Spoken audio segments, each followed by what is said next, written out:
Journalist Jafar channel కి views తగ్గినట్టున్నాయండి. Duvvada దువ్వెనతోనూ Madhuri రెండవ భర్త అయినటువంటి దువ్వాడ శ్రీనివాస్తోనూ ఇంటర్వ్యూ పెట్టాడు. పిచ్చ అండి, పిచ్చ వ్యూస్ వచ్చుంటాయి, పిచ్చ క్రేజ్ వచ్చుంటాయి ఛానల్ కి. అయితే ఇంతలో మతలబ్ ఏంటంటే ఇట్లు జాఫర్ అనే ఛానల్లో వీళ్ళకు ట్రోల్ మెటీరియల్. దువ్వాడ శ్రీనివాసు దువ్వెన అంటే దివ్యల మాధురికి పెళ్లి కాలేదు, అక్రమ సంబంధమే కాబట్టి ఆవిడికి ఆయన ఇంటి పేరు కలపకూడదు. దివ్యల మాధురి దువ్వాడ శ్రీనివాస్ కి ఒకటే ట్రోల్ మెటీరియల్ అండి. వీళ్ళు 6 నెలలకో సంవత్సరానికో ఒకసారి ఇట్లు జాఫర్ అనే ఛానల్ కి ఇంటర్వ్యూలు ఇస్తా ఉంటారు. ఇవ్వడం ద్వారా ఆడేం చేస్తాడంటే ఇవి సెటైరికల్ పోస్ట్ గా వేస్తాడు. ముందు సీరియస్ గా ఉంటది ఇంటర్వ్యూ తీసేటప్పుడు మటుకు, కానీ అతను అప్లోడ్ చేసే మటుకు సెటైరికల్ గా ఉంటది. అబ్బాయి వీళ్ళిద్దరిది చూస్తే జబర్దస్త్ దేనికి పనికిరాదు, బిగ్ బాస్ దేనికి పనికిరాదు. ఇతరత్ర సోషల్ మీడియాలో ఒకటే ట్రోల్ కంటెంట్. దువ్వాడనే విషయంలో అడగకూడని క్వశ్చన్స్ అన్ని అడుగుతూ ఉంటారు. ముఖ్యంగా పవన్ కళ్యాణ్ వీళ్ళ టార్గెట్. పవన్ కళ్యాణ్ గురించి అడగడం, వీళ్ళ చేత పవన్ కళ్యాణ్ తిట్టడం. ఇక తర్వాత చూసుకోండి ఒకటే ఏకైకలు పక్కపక్కలు. ఇంటర్వ్యూలో మరొక ట్విస్ట్.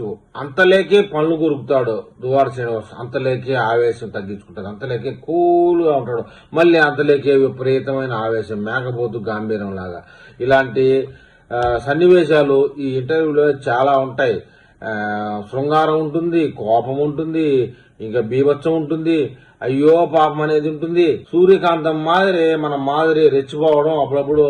ఎవరు దువ్వాడ మీద కాదు, జాఫర్ మీద అబ్బో అనడం, షటర్లు వేయడం, మళ్ళీ ఇంకొక దాంట్లోకి పోవడం, మధ్యలో నారాజా అంటూ విరహంగా మాట్లాడడం. దువ్వాడ ఒక రకంగా నవ్వి అలసిపోవడం. ముసలోడే గాని మహానుభావుడు అంటూ మళ్ళీ జాఫరే షటర్లు వేయడం. తర్వాత మేము సాహా అంటూ వేణుమాధవ్ లాంటి ఒక క్లిప్ వచ్చి ఓహో అనడం. వీళ్ళు బుద్ధుండో బుద్ధి లేకనో సినిమా ఇండస్ట్రీలో 2 వేషాలు తగిలేయండి. చింతపాక్ డుమ్ అంట. ఆ పేరేందో అదంతగా సినిమా రిలీజ్ అవుతుందో లేదో తెలీదు.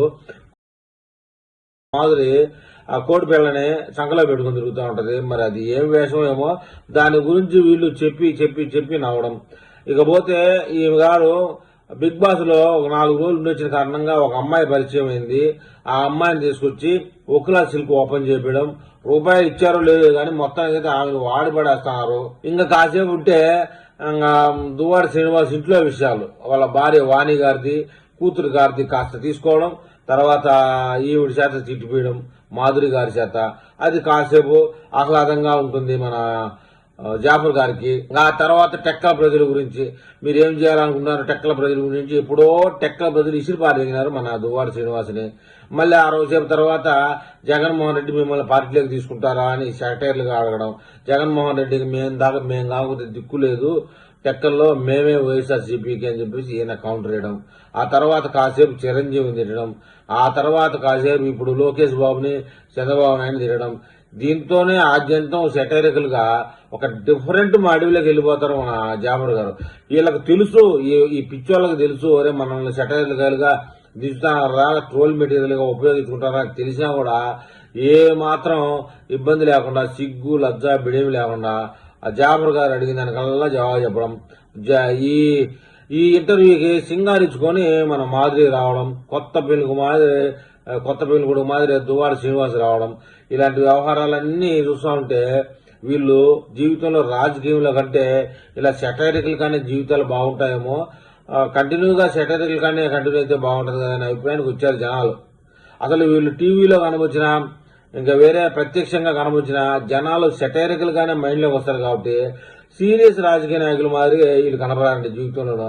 కాబట్టి వీళ్ళ బతుకు సెటైరికల్ గానే ముగుస్తుందని అనుకుంటా ఉన్నారు.